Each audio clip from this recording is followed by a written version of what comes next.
if you want to know what to do if an intensive care team wants to withdraw life support on your loved one without your consent, stay tuned. I've got news for you. My name is Patrick Hutzel from intensivecarehotline.com, and I have another quick tip for families in intensive care. So today I have an email from Wendy who says, "Hi Patrick, my father is in intensive care with pneumonia. They're wanting to withdraw life support tomorrow because apparently he's not a candidate for a tracheostomy.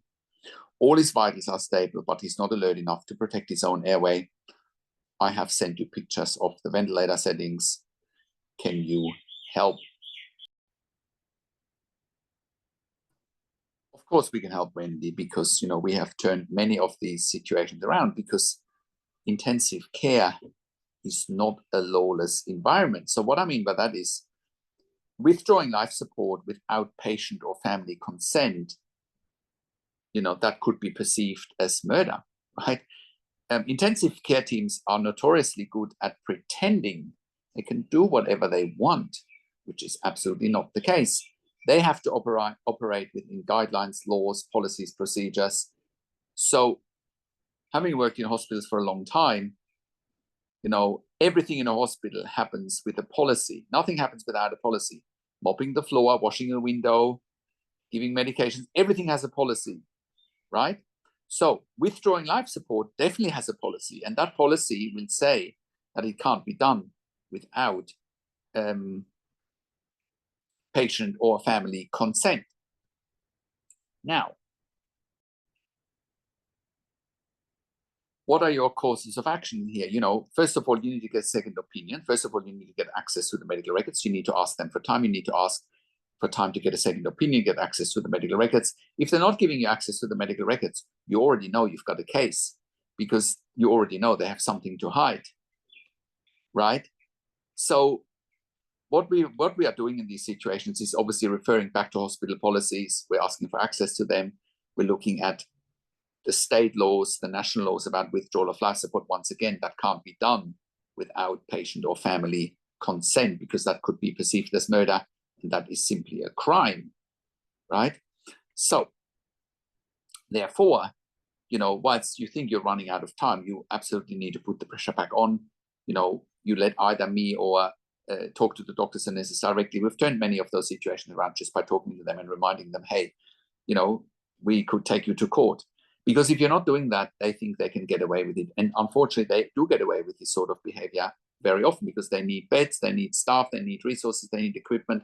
We know how ICUs are run, okay? But the bottom line is you can turn this situation around, and we can help you there very fast, because we've done it many, many times. And that's what I mean by that. The other thing that you need to do is you need to find out, is this a real or a perceived end-of-life situation? What's the difference? I'm glad you've asked. A real end-of-life situation is that nothing will save your dad's life. No medication, no surgery, no treatment, no equipment, no nothing will save your dad's life, and his death is imminent, right? Or a perceived end-of-life situation is, is it just a perception that if we do remove life support, your dad is going to die? And that might be the case, but that's a perception, right? So I've seen the ventilator settings. He's on minimal settings. So therefore, there's absolutely a case for a tracheostomy, right? There's also a case for potentially giving him a few more days and extubating him on to him breathing spontaneously. So your notion about that he doesn't want to die and that there's no need for him dying is absolutely accurate, right? So therefore, you need to put the pressure back on. You need to look at the state laws, at the hospital policies, and we can help you with all of that. That's part of what we do here at intensivecarehotline.com, and that we can help you to turn this situation around, and I'm very positive we can. I have worked in critical care nursing for 25 years in 3 different countries, where I worked as a nurse manager for over 5 years in intensive care, and I've been consulting and advocating for families in intensive care since 2013 here at intensivecarehotline.com, and I can very, very, very confidently say that we have saved many lives, and we have saved many lives in similar situation than your situation, Wendy, just simply with our advice, with our consulting and advocacy. Very simple. So that being said, you can verify all of that on our testimonial section at intensivecarehotline.com, and you can verify it on our intensivecarehotline.com podcast section, where we've interviewed clients that were exactly in a similar situation than you are, Wendy, And we've turned it around in no time. And that's why we have helped hundreds and hundreds of members and clients over the years here at intensivecarehotline.com to improve their lives instantly, making sure our clients can make informed decisions, have peace of mind, control, power, influence, making sure their loved one gets best care and treatment always. And that's why I do one-on-one consulting over the phone, Zoom, WhatsApp, Skype, whichever medium works best for you. And I talk to you and your families directly. And I handhold you through this once in a lifetime situation that you simply cannot afford to get wrong. I also talk to doctors and nurses directly. And when I talk to doctors and nurses directly with you or on your behalf, I ask all the questions that you haven't even considered asking, but must be asked when you have a loved one critically ill in intensive care.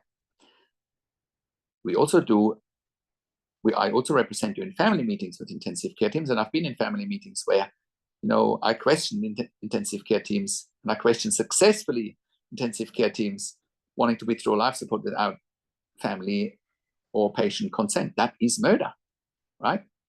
And it's as simple as that. You just got to call them out for it to stop them from doing that. We also do medical record reviews in real time. We also do medical record reviews so that you can get a second opinion in real time. We also do medical record reviews after intensive care if you have unanswered questions, if you need closure, or if you are suspecting medical negligence. We also have a membership for families of critically ill patients in intensive care. And you can become a member if you go to intensivecarehotline.com, if you click on the membership link, or if you go to intensivecaresupport.org directly. In the membership, you have access to me and my team 24 hours a day in the membership area and via email, and we answer all questions intensive care related. You also have exclusive access as a member to 21 ebooks, 21 videos that I've personally written and recorded that are only accessible to our members, and all of that will help you to make informed decisions, have peace of mind, control, power, influence, making sure your loved one gets best care and treatment always. And all of that you get at intensivecarehotline.com. Call us on one of the numbers on the top of our website, or simply send us an email to support@intensivecarehotline.com with your questions. And if you like my videos, subscribe to my YouTube channel for regular updates for families in intensive care. Click the like button, click the notification bell, comment below what you want to see next, what questions and insights you have from this video. I also do a weekly YouTube live where I answer your questions live on a show. And you will get notification for the YouTube live if you're a subscriber to my YouTube channel, or if you're a subscriber to my intensivecarehotline.com email newsletter at intensivecarehotline.com. Share the video with your friends and families. Thank you so much for watching. This is Patrick Hutzel from intensivecarehotline.com, and I will talk to you in a few days. Take care for now.